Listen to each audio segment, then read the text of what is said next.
field was a little bit of a disaster. We sowed it with the Claydon last autumn with winter wheat.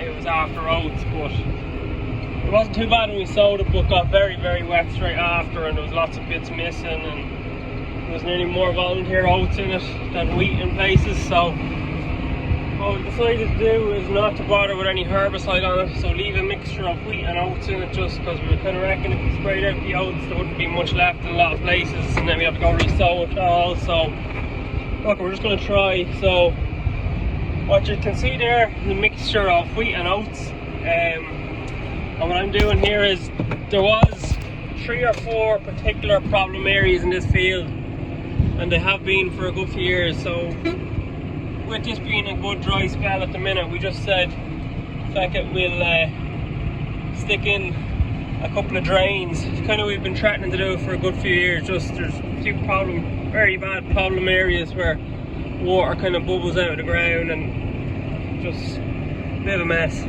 So yeah, we stuck some drains in it. So here I'm just here now, kind of did the drains in crop.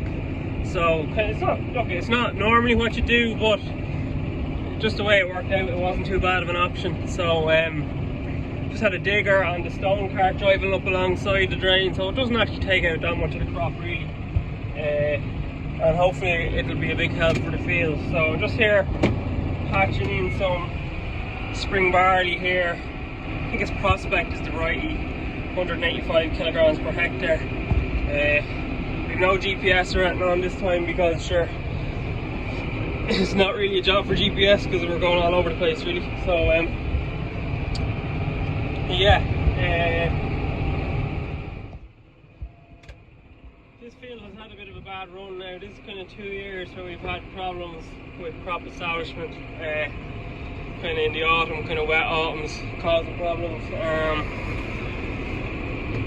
So last year with winter wheat, pretty much all of that failed. So we replaced that with spring oats. It actually looks like, you know, we've had some good crops off this field.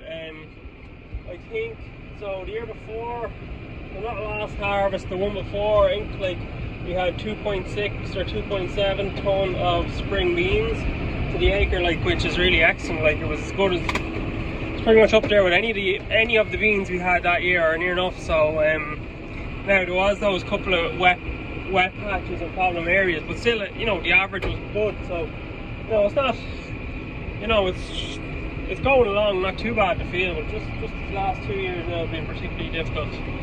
Before the beans, there was, I think we had over 3 ton of winter oats. It was a kind of a mash-up thing where we sowed it as a kind of sowed it early. You know, it was a question mark whether it's going to be a cover crop or not. So we ended up keeping it and let it on, and it was, yeah, I think it did over 3 ton an acre, or well, I'm going to say it did 3 ton an acre because I don't want to be lying. But and the year before that then there was 4 ton of winter wheat, which was the first year of direct drilling in this field. So it was actually drilled, say, straight into winter oats. So we winter oats, chopped the straw, sowed a cover crop, and direct drilled the wheat into it, and we got 4 ton an acre that year. So yeah, last couple of years haven't been I'll say this year's bit, you know, it's not great, but hopefully, you know, that drainage is going to start it eventually. You know, I'm not sure exactly what we'll do in the next year, but yeah, drainage is going to help us whatever we do. But yeah, so found another bare patch, which suits me grand because I hate emptying seed out of the sower. So another couple of patches and I should be able to use up all the seed, which will be handy.